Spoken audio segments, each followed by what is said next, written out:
Live from downtown Detroit, Local 4 News at 5 starts now.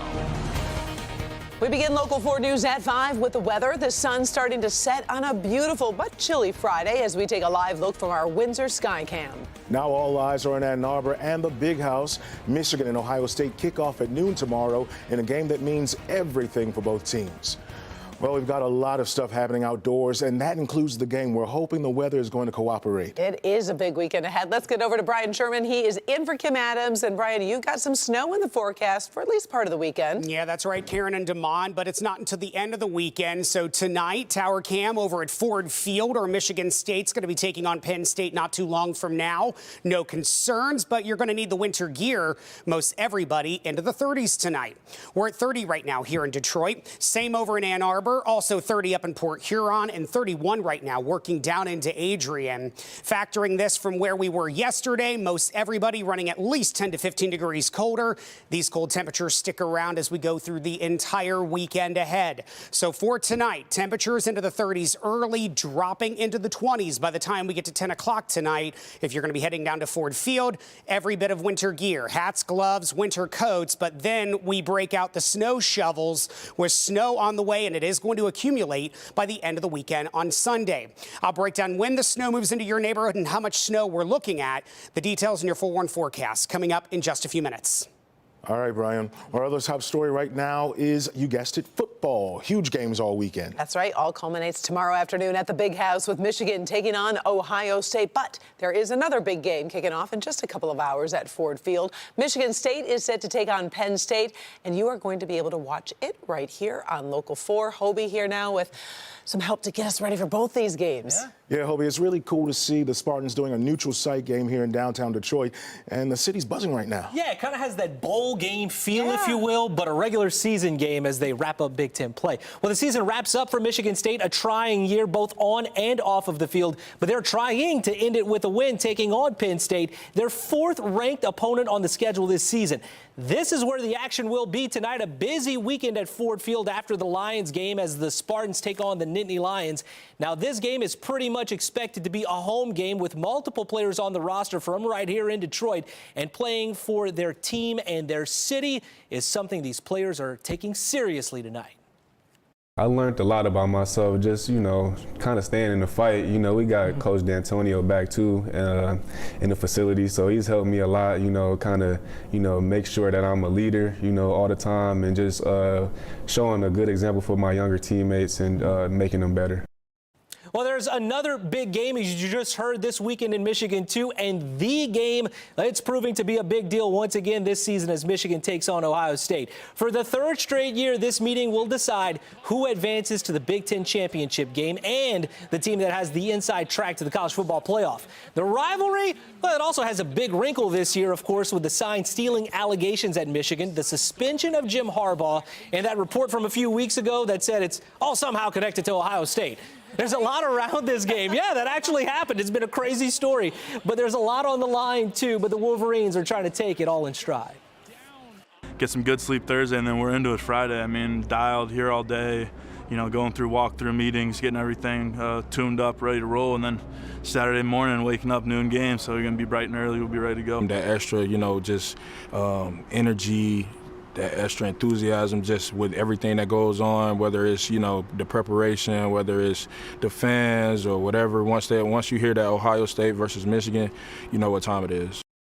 Well, as of right now, Michigan is a 3.5-point favorite as they try to win their third consecutive game in this series. But speaking of the number 3, this game will be Ohio State's third against a top 10 team this season as they also try to stay unbeaten. Should be a good game at the Big House, but more on that Michigan State-Penn State game coming up at 6:30. Our College Football Saturday, Friday edition coming up. Right, you're busy. Trying to stay. It's the best time of the year right now. Exciting Okay, games. going to Michigan and Ohio. What does Michigan have to do? What does Michigan have to do? I mean, what are play they? Strong defense. Both defenses, by the way, have been outstanding this season. Both are top 3 in scoring and total defense this year. All right, it's going to be fun. You know these games are going to be packed, too, because it's still a holiday weekend. Absolutely. Yeah. A lot of people coming back home. Yep. All right, thanks, Hobie. We are about 18 hours away from kickoff for both teams, and the stakes couldn't get much higher. You know, OSU ranked second, U of M ranked third. There's a lot more than just a trip to the college football playoffs on the line. Our Kim DeGiulio went to Ann Arbor today to see how they're gearing up for the game. It's the game. Both Michigan and Ohio State hoping to go the entire regular season undefeated. And because of those high stakes, people are traveling from all over the country to be right here in Ann Arbor. We're from Syracuse, New York. Let's go blue. We're from Virginia. Go blue. Fans from all over arriving in Ann Arbor, shopping for gear to wear to the game. Michigan, the champions of the West. Go blue. It's Michigan versus Ohio State, college football's greatest rivalry. Does it get better than this? This game? Oh, this is the ultimate. Well, it's huge. They haven't beaten us in 1,455 days, and tomorrow we're going to extend that number for another 365 and show the world that Michigan's the #1 team in the nation. The winner getting to advance to the Big Ten championship and likely the college football playoff. It's a rivalry many just have to see in person, despite the steep ticket prices. And getting a ticket to the game, that must have been hard. Let's not even go there. There's nothing quite like it. So we've been to Florida State, Florida's, we've been to some other big ones, so we're really looking forward to this. Even those from that state down south make the trip across state lines. All right. We got a bet going on every year as neighbors. He gets a spray painted big M in my front yard. 2 years in a row now. 2 years in a row. Many out-of-state students even skip going home for the Thanksgiving holiday to be in town for this matchup. Nicole Stye, who's on the Michigan dance team, had her parents come to her from California to see her dance in person and hopefully experience a Michigan win over the Buckeyes. So I think as our job on the dance team is just to be the liaison of the university, and I'm really excited because this is a big game. I mean, it is the game. And I think for me, I'm just trying to soak it all in because it is my last one. And what a way to go out with an undefeated season and 3 straight wins against the Buckeyes. Go blue! Let's go! Let's go! Go blue! Beat Ohio! Beat Ohio! In Ann Arbor, I'm Kim DeGiulio, Local 4. All right, so get this. Tomorrow morning, we're going to be live from 6 to 9 a.m. for the morning show. You'll see Nick, Priya, and Hobie. They'll be bringing you live coverage as Ann Arbor comes to life for the biggest game of the year. That's starting at 6 a.m. right here on Local 4.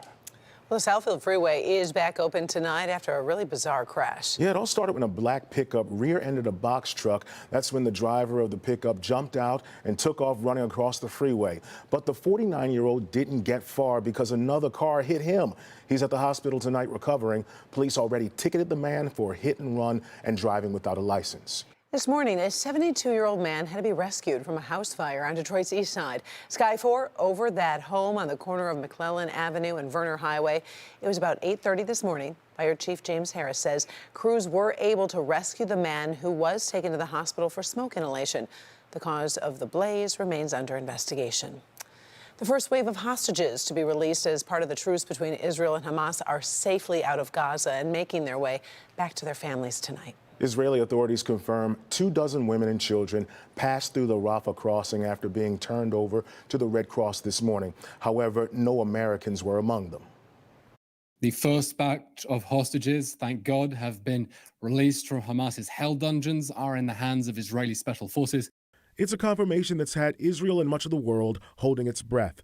24 Hamas-held hostages, 13 Israelis, 10 Thai nationals, and 1 Filipino citizen are now free.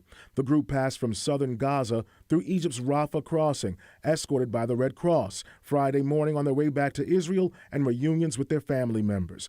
The U.S. worked closely on the Israel-Hamas exchange deal, along with Qatar and Egypt.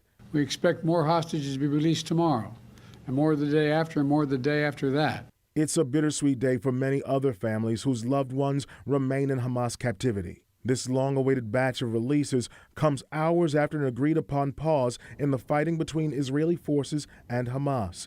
In return, Friday, Israeli authorities agreed to release 39 Palestinian prisoners toward a total of 150 as part of the current 4-day exchange deal. In total, 50 hostages held by Hamas are expected to be freed in the same time period. definitely a fantastic first step. That still leaves 215 hostages inside the Gaza Strip, and none of us here are free until all of them are free. And right now, Egyptian officials confirm at least 200 trucks packed with food, water, and medicine will enter Gaza daily, and a convoy was spotted waiting at Egypt's Rafah crossing this morning.